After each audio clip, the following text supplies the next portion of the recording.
J'ai eu pas mal de demandes de la part des personnes qui suivent mes tutos sur l'ajout de quelques vidéos pour pratiquer un petit peu plus C# avec Unity.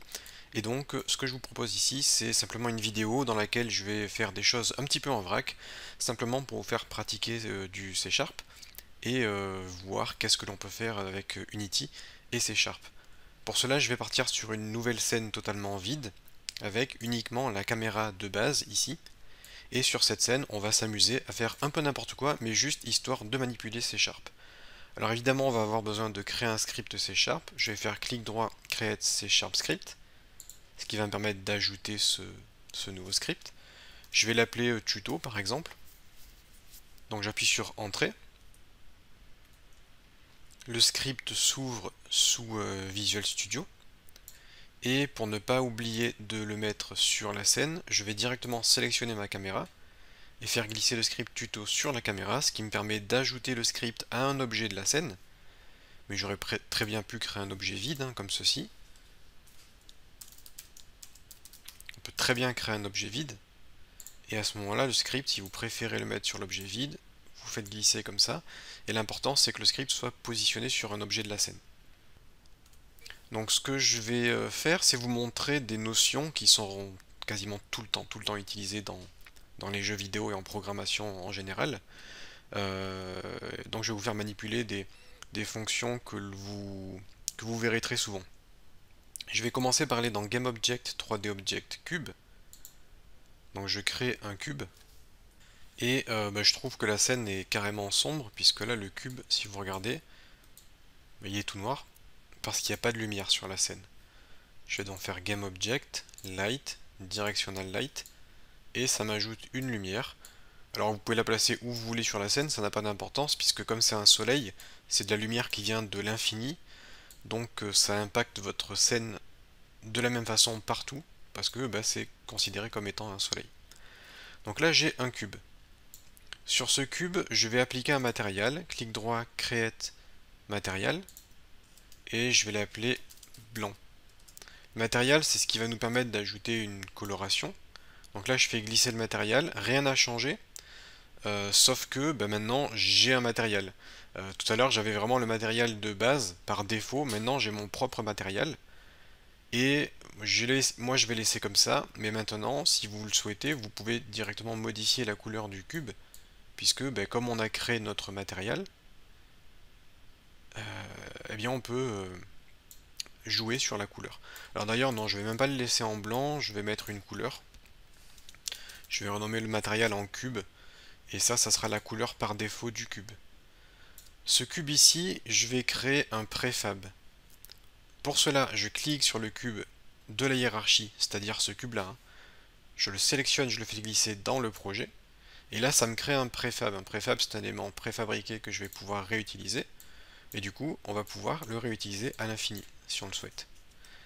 Je vais supprimer tout ça. En maintenant CTRL, je sélectionne les cubes, je fais supprime pour les supprimer. Et si j'ai fait toute cette manipulation, c'était uniquement pour créer un préfab. Je vais retourner dans le script que nous avons créé tout à l'heure.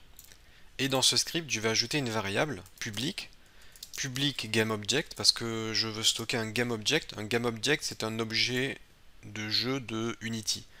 Dans un GameObject, on peut stocker tout ce qu'on veut. Une caméra, un objet, une lumière, peu importe. Et je vais l'appeler par exemple CubeObj, donc CubeObject. CTRL S pour enregistrer. Je retourne dans mon programme. Mon script compile, ça peut prendre quelques secondes, vous verrez un loader en bas à droite de l'écran.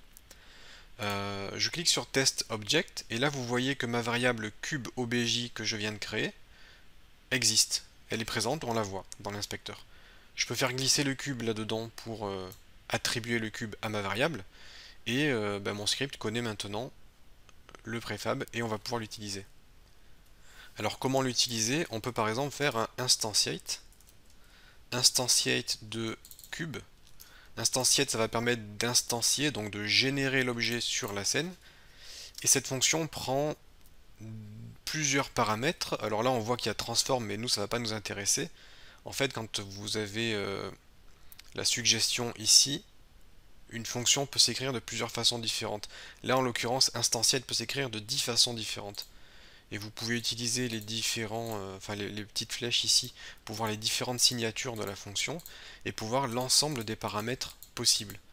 Moi, ce qui va m'intéresser, c'est de définir la position et la rotation de l'objet.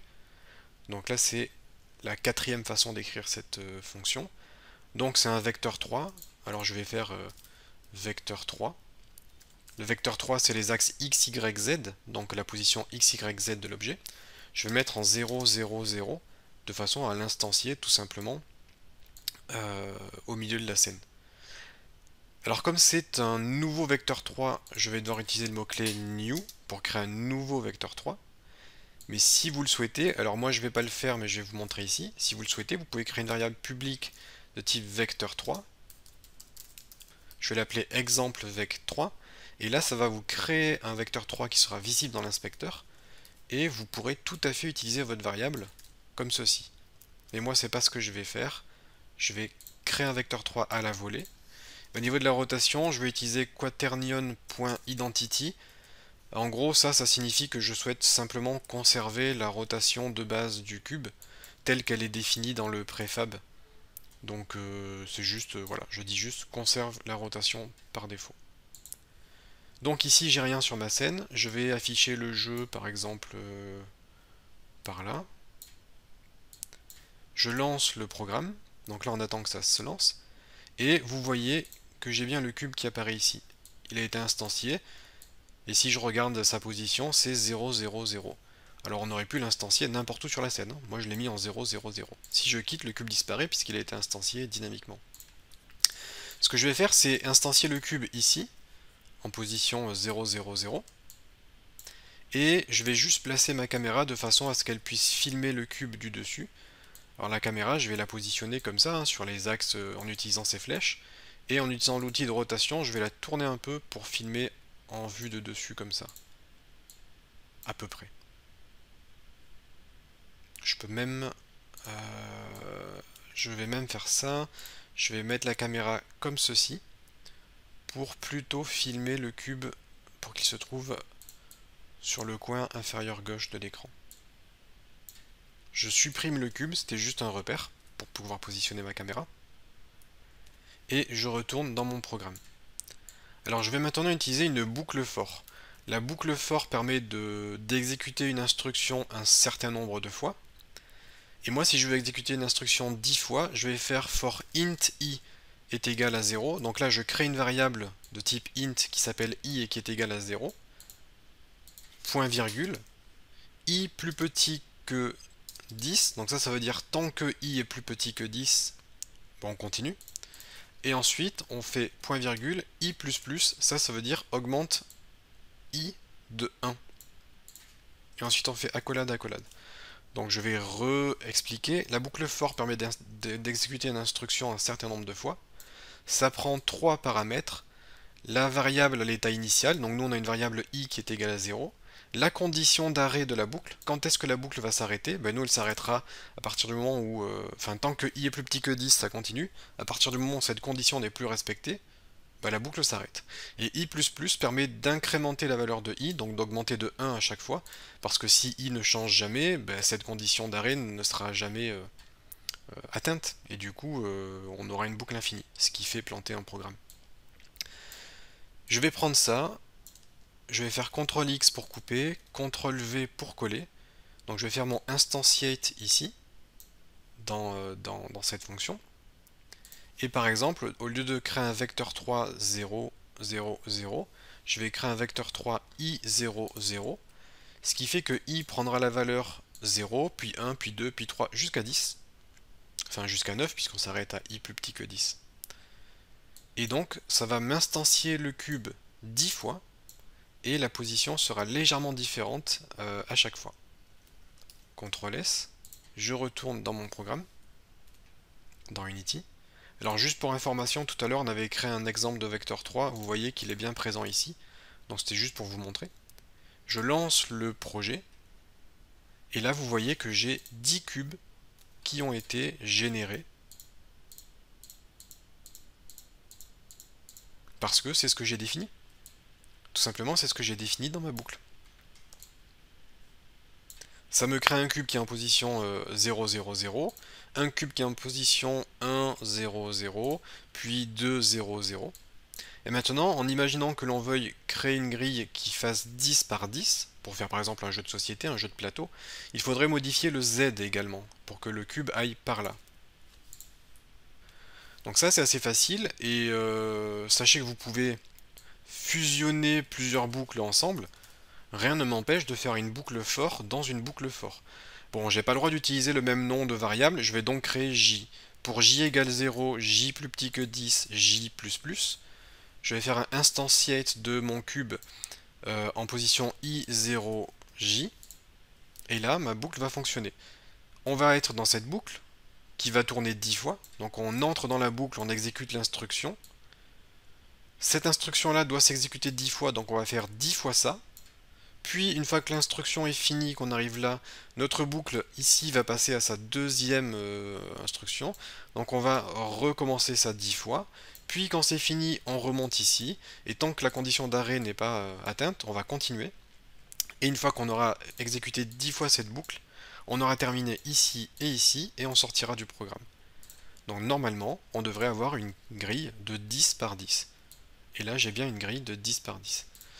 Bon, je pense qu'il faudrait que je positionne peut-être ma caméra à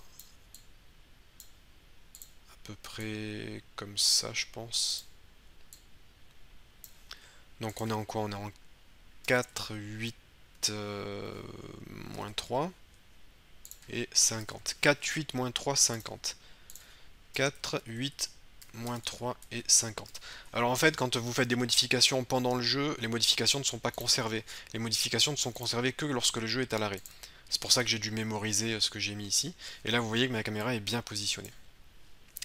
Bon, maintenant, imaginons que l'on souhaite colorer certains cubes, par exemple les cubes pairs.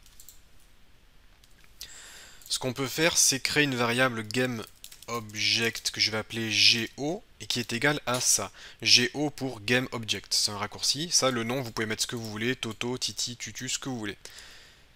On a le droit de stocker dans une variable le résultat du instantiate, ce qui aura pour effet de stocker momentanément le cube généré dans votre variable. On peut faire un truc du style if, donc if c'est une condition, si.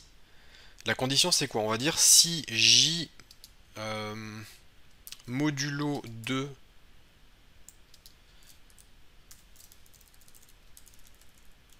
est égal à 0. Donc la condition c'est si j modulo 2, alors ça je vous renvoie à vos cours de mathématiques, hein. Le modulo c'est le reste d'une division. Lorsque vous divisez un nombre par un autre nombre, il peut y avoir un reste. Si vous divisez 4 par 2, ça vous donne 2, le résultat de votre division, et le reste est égal à 0.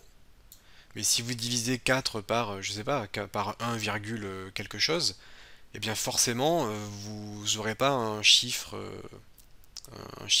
entier, et il y aura un reste à votre division. Donc moi, ce que je dis ici, c'est que si on divise j par 2 et que le modulo, donc que le reste est égal à 0, c'est qu'on a un nombre pair, parce que lorsqu'on divise un nombre par 2 et que le reste est égal à 0, c'est que le nombre est pair. Donc ça sera vrai une fois sur deux. À 1 c'est faux, à 2 c'est vrai, à 3 c'est faux, à 4 c'est vrai, parce que 3 divisé par 2, ben on a un reste, mais 4 divisé par 2, on n'a pas de reste. 5 divisé par 2, on a un reste, mais 6 divisé par 2, on n'a pas de reste. Donc voilà, vous comprenez le principe. Si ma condition est remplie, donc si jamais la condition que j'ai précisée ici est remplie, à ce moment-là, on va faire quelque chose. Et ce qu'on peut faire, c'est accéder à notre GameObject, ici. Donc le GameObject qui correspond au cube que l'on a instancié actuellement. Et ce GameObject, on va pouvoir accéder à certaines de ses propriétés. Alors si je regarde les propriétés du cube, on a un Mesh Renderer. Le Mesh Renderer, c'est le visuel. Donc par exemple, si je veux modifier le visuel du cube, je fais GameObject.getComponent. Alors je vais accéder à son Mesh Renderer. GetComponent permet d'accéder à un component, donc un composant. On aurait pu accéder à son box collider par exemple, hein, ça fonctionne. moi j'accède au Mesh Renderer. Le Mesh Renderer, si vous regardez, alors c'est où? Il a une propriété Materials ici. Je vais donc faire point matériel pour accéder à son matériel. Si vous regardez matériel, alors encore une fois, il faut connaître Unity. Moi je connais parce que ça fait longtemps que je manipule, mais vous finirez par connaître toutes les propriétés à force d'utiliser, hein. Si je regarde le matériel, je sais qu'il y a une couleur. Vous voyez qu'il y a bien une couleur. À chaque fois, j'utilise point. Le point permet d'accéder à une propriété, puis une sous-propriété et une sous-sous-propriété. Et si jamais vous ne savez pas qu'est-ce qu'il y a dans un matériel, de toute façon, vous faites tout simplement point, et avec Visual Studio, vous avez les suggestions ici. Et dans les suggestions, on voit bien qu'il y a la couleur. Et ce que je vais faire, c'est créer une variable public color, couleur 2 par exemple, et je vais dire que la couleur du cube doit être égale à la couleur 2 si jamais on est dans le cas où le cube est un chiffre pair. Je retourne ici, je clique sur mon objet de test qui possède la couleur 2. Je vais mettre un truc un petit peu rouge. Par exemple comme ça. Ce cube là je peux le supprimer parce que ça c'était juste pour l'exemple. Je lance le projet. Et là j'ai bien le cube qui est rouge une fois sur deux, puisque c'est ce que j'ai défini. C'est ce que dit ma condition. Tous les modulo 2, on a un cube rouge. Si vous voulez faire tous les modulo 3, vous mettez modulo 3. Et donc, lorsqu'on va diviser par 3, si le reste de la division est égal à 0, on a le cube rouge, ce qui fait que ça nous donne quelque chose comme ça. Oui, non, non, oui, non, non, oui, non, non, oui. Après, vous avez la possibilité de faire des choses un petit peu plus complexes, comme par exemple, cumuler les conditions. Si j modulo 2 est égal à 0 et que i modulo 2 est égal à 0, on peut faire des conditions complexes, comme ceci, où on va associer plusieurs conditions. À ce moment-là, vous pouvez effectuer une action. Et là, si on essaye de cibler à la fois i et j, on a un motif un petit peu comme ça. Alors maintenant, si vous voulez également décaler vers le haut un cube qui serait coloré, vous pouvez faire go.transform.position. Donc la position de l'objet, si vous regardez dans Unity, la position de l'objet c'est transform.position. Donc la position de l'objet est ici, on y accède comme ça. Et je peux très bien dire que c'est égal à ou alors plus égal à. Plus égal, ça veut dire qu'on va ajouter. Et là, on pourrait faire un new vector 3 comme on l'a fait ici.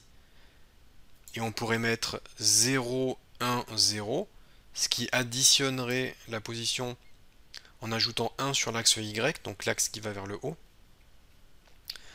Mais moi, je ne vais pas faire comme ça parce qu'en fait, il existe des raccourcis. Et on peut taper vector3.up. Alors d'ailleurs des raccourcis il y en a plein, hein. Vous pouvez les voir ici. Si vous tapez juste vector3. Vous avez right, forward, one. Donc moi je vais faire plus égal vector3.up. Et ça veut dire vector3, enfin ça voudrait dire new vector3 0, 1, 0. C'est la même chose. Ça va juste ajouter à la position actuelle un vector3.up qui est une unité vers le haut, une unité au-dessus. Je lance le programme et normalement les cubes qui respectent la condition seront décalés vers le haut comme vous pouvez le constater.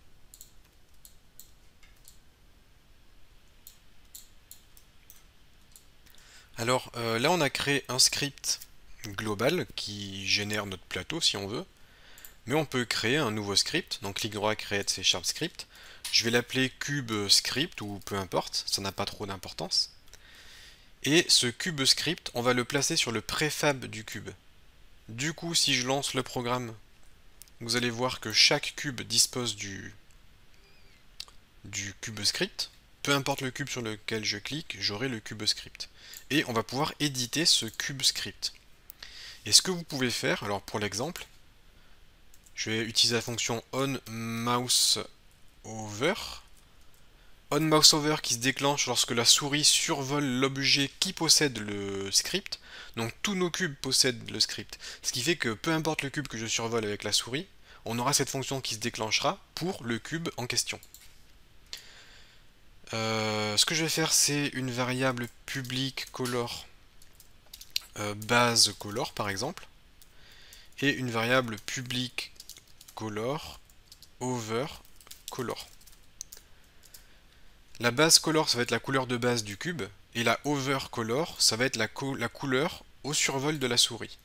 Alors dans la fonction start, qui est la fonction qui se déclenche au lancement du programme, je vais dire que base color est égal à getComponent mesh renderer .material.color. Donc ça on l'a vu il y a quelques minutes, hein. On accède au composant mesh renderer du cube en question, .material.color pour récupérer sa couleur. On la stocke dans base color histoire de conserver en mémoire quelle était sa couleur à l'origine. Et ensuite, ce que je vais faire, c'est dans le onMouseOver, je vais faire un getComponent mesh renderer.material.color est égal à overColor. Au moment du survol, je change la couleur de over. Donc là, vous remarquez qu'il y a de la répétition de code et que c'est pas très propre. Vous avez la possibilité de créer une variable que je pourrais appeler... je crée une variable de type matériel que je vais appeler mat. Et je vais dire dans ma fonction start que mat est égal à getComponent.blablabla jusqu'à matériel. Donc je stocke le matériel de l'objet en question dans mat. Et maintenant le raccourci, ça sera juste mat.color. Mat.color est égal à ce que je veux. Donc là j'utilise onMouseOver pour le survol, mais je peux faire onMouseExit qui correspond à lorsqu'on sort la souris de l'écran. Enfin, lorsqu'on sort la souris du survol de l'objet. Et bien au moment où la souris sort, je vais faire mat.color est égal à baseColor, je vais recolorer le cube avec sa couleur d'origine. Je vais dans Unity, donc là ça compile, vous voyez que ça réfléchit, là ça a terminé. Je lance le programme, j'ai bien mon plateau, alors attention, je vais survoler avec la souris. Évidemment rien ne se... Enfin, ça fonctionne, mais j'ai pas défini de base color. Donc je clique sur le cube préfab, et au niveau du overcolor, je vais mettre un truc un peu jaune-orange. Je lance le programme, et là j'ai bien ma couleur jaune qui apparaît. Et du coup on peut sélectionner un cube. Alors on peut essayer de se faire un truc un peu plus complexe. Alors je vais essayer de prendre l'exemple de Minecraft, où on peut crafter. Je vais créer public GameObject cube, qui est le GameObject du cube. Et je vais faire onMouseUp, donc lorsqu'on clique, au moment où on va cliquer sur un cube, je vais faire un vecteur 3 que je vais appeler pose, donc pour la position, et je vais dire que c'est égal à this.transform.position. Donc je crée une variable position qui sera égale à this.transform.position. This.transform.position correspond juste à l'objet actuel, celui sur lequel le script est attaché. Donc ça correspondra au cube sur lequel on aura cliqué, en l'occurrence. Donc ma position sera égale à la position du cube, plus vecteur3.up, comme on l'a déjà vu précédemment. Donc plus une unité. Au moment du clic, je vais faire un instantiate de cube, qui est la variable ici. Je vais instancier un cube à la position pose et à quaternion.identity.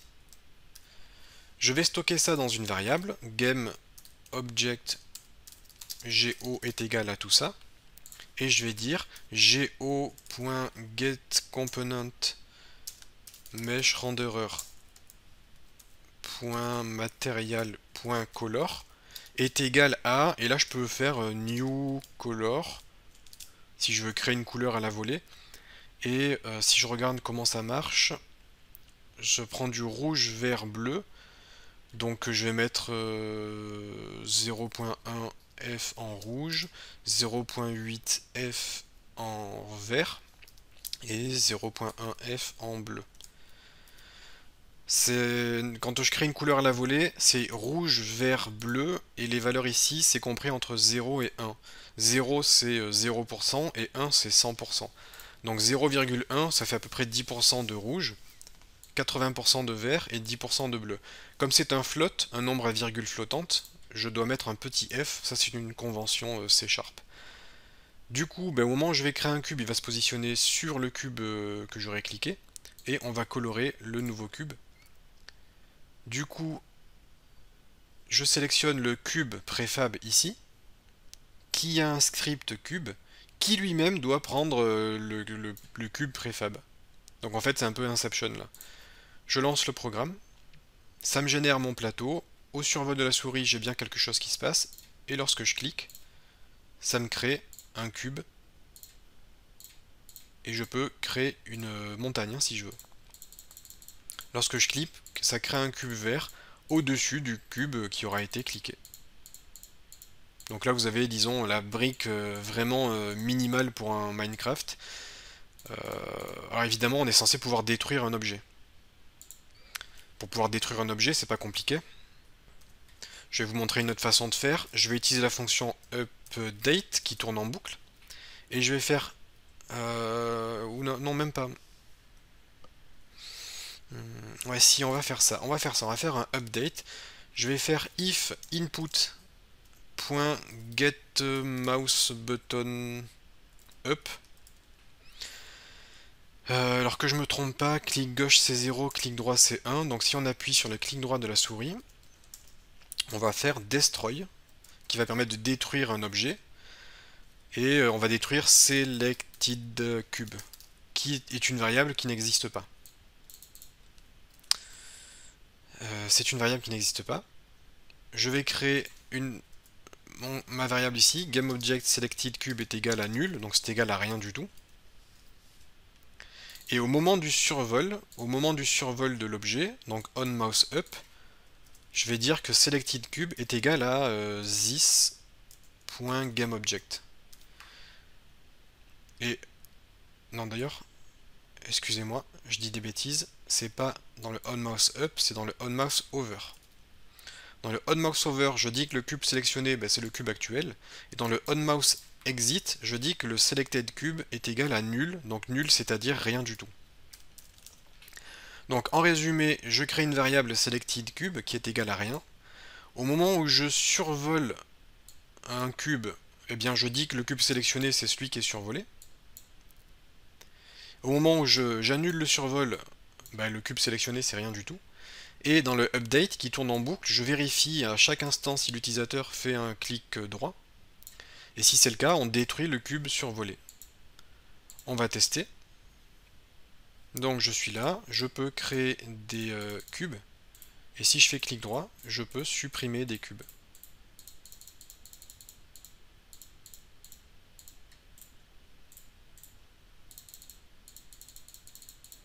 Donc là vous avez vraiment les bases,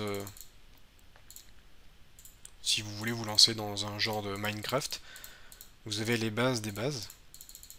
Évidemment il faudra mettre en place un script pour pouvoir vous déplacer dans votre monde 3D avec votre caméra, hein. On va pouvoir vous déplacer, mais ça je l'ai déjà montré dans d'autres tutos. Et ensuite vous avez un petit projet sur lequel vous allez pouvoir vous lancer. Donc voilà pour cette petite vidéo qui finalement est un petit peu longue. C'était pour répondre à la demande. Beaucoup d'entre vous m'ont demandé une petite vidéo supplémentaire sur le C# avec Unity.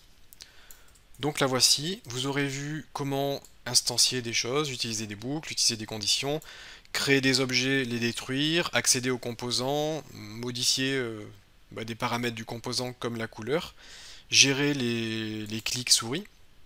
Je pense qu'on aura fait un tour assez... pas complet du tout, mais on aura fait un petit tour de fonctionnalités qui sont vraiment essentielles à connaître, puisque ça c'est vraiment des notions qui seront systématiques dans chaque projet sur lesquels vous allez travailler, vous retrouverez systématiquement ces notions-là. Là, ce que je fais, c'est juste que je supprime les bouts de code qui sont pas utiles. Il y a plein de bouts de code qui sont pas utiles dans votre programme, je les nettoie histoire d'avoir quelque chose de un peu plus propre. C'est tout pour cette vidéo, je vous laisse continuer de pratiquer un petit peu si vous avez envie de vous lancer dans un mini projet basé sur ce qu'on a vu ici. Et je vous dis à bientôt pour d'autres tutos.